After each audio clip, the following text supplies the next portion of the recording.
In today's video, I'm going to teach you how to color code drop-down list options in Smartsheet. If you manage tasks, requests, or any lists where a quick visual cue helps, assigning colors to the choices in a drop-down column can make your sheet easier to scan and understand. By the end, your drop-down options will display consistent, meaningful colors every time you select them. Start by opening Smartsheet in your browser and head into your workspace where all your sheets live. Open the specific sheet you want to update. Make sure you're editing the correct sheet, especially if you manage multiple versions of a process.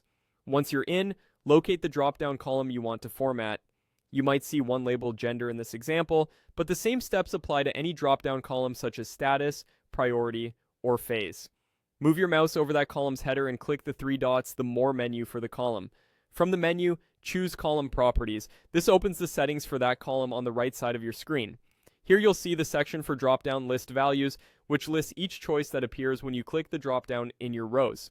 To color code an existing choice, select its color chip or picker and choose a hue that matches the meaning you want to convey.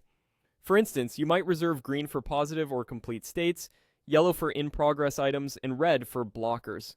Keep your palette simple and consistent across sheets so teammates can read your visuals at a glance. Clear, intentional colors reduce confusion and speed up reviews.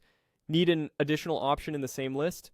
Add a new value in the drop-down values area, then immediately assign a color to it so the formatting stays consistent.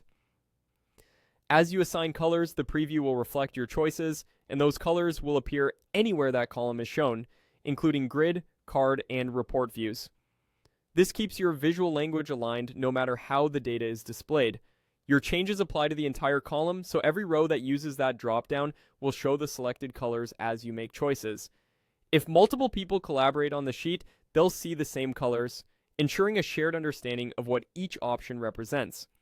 A quick tip for readability: avoid picking colors that are too similar and consider contrast for accessibility. If your sheet uses dark mode or is shared externally, test that the options remain easy to distinguish. That's it. You've just color-coded your drop-down list options in Smartsheet, creating a cleaner, more informative sheet without adding any extra work to your day.